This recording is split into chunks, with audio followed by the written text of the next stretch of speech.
Est-ce qu'on devrait classer nos apprenants et les mettre en compétition? Bon, en vrai, il n'y a pas de suspense, hein, la réponse c'est non. On ne devrait pas le faire. Et je vais vous expliquer pourquoi. Alors, la première raison, c'est que quand vous allez mettre en place une dynamique compétitive et donc que vous allez encourager les gens à s'écraser et à mettre en place un rapport de supériorité selon leur performance, eh ben vous allez déplacer la motivation intrinsèque, c'est-à-dire la motivation pour l'activité elle-même, et vous allez la déplacer vers un locus extrinsèque. C'est-à-dire qu'au lieu d'encourager les apprenants à pratiquer pour pratiquer et à aimer ce qu'ils sont en train de pratiquer, vous allez mettre l'accent sur la position sociale qu'ils en retirent. Or, une motivation intrinsèque pour l'activité qu'on est en train de faire, c'est lié à un meilleur traitement de l'information, une meilleure profondeur du traitement de l'information, on va plus loin, on essaye plus de comprendre. Et la connaissance qu'on acquiert quand on est motivé intrinsèquement, on va plus facilement aller la lier à nos connaissances antérieures. Donc, motivation intrinsèque veut dire une meilleure qualité d'apprentissage. La deuxième raison, c'est que la motivation extrinsèque, donc le fait de se concentrer sur un truc pas lié à l'activité, ça va aussi entraîner une plus grande difficulté à avoir des solutions créatives.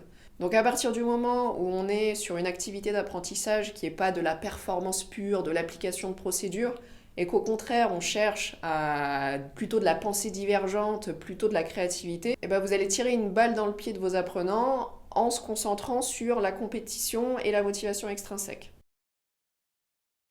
Troisième raison, c'est que la compétition, elle va affecter l'état d'esprit de croissance.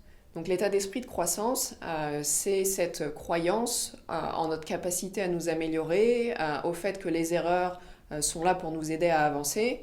C'est en gros un rapport sain à l'apprentissage où on sait qu'on est capable d'évoluer et du coup on prend l'erreur sereinement comme un guide en fait. Et donc l'espace de compétition, il va dénaturer cet état d'esprit de croissance. Parce que l'état d'esprit de croissance, je viens de vous le dire, c'est croire que nos efforts peuvent nous aider à progresser. Or, si vous êtes dans un état de compétition, c'est plus seulement vos efforts qui vont déterminer le résultat, c'est aussi ce que font les autres, donc des trucs que vous ne contrôlez pas. Et ça, c'est complètement délétère pour l'état d'esprit de croissance. Pour l'état d'esprit de croissance, on a besoin de sentir que nos propres efforts sont capables d'améliorer nos connaissances. Donc si notre réussite, elle dépend de la position des autres, eh ben, on n'est plus en état d'esprit de croissance. Petite raison bonus, on a maintenant des méta-analyses sur la gamification qui nous montrent que la compétition n'a pas d'effet sur la motivation des apprenants. Donc si le but d'utiliser la gamification en formation, c'est d'engager les apprenants et de les faire avancer et de les motiver jusqu'au bout de la formation, eh bien c'est raté parce que la recherche nous montre que la compétition ne permet pas d'améliorer la motivation des apprenants. Si vous voulez vraiment faire des classements, essayez de le faire sur des trucs qui ne sont pas en lien avec ce qu'ils sont en train d'apprendre. Essayez de le faire sur, par exemple, les comportements d'entraide pour créer un cercle vertueux. Essayez de le faire sur le fait qu'ils donnent du feedback. Bref, essayez de le faire sur des axes qui ne sont pas directement liés à l'activité d'apprentissage parce qu'au long terme, cette activité d'apprentissage sera bien meilleure si le contexte n'est pas compétitif. À bientôt.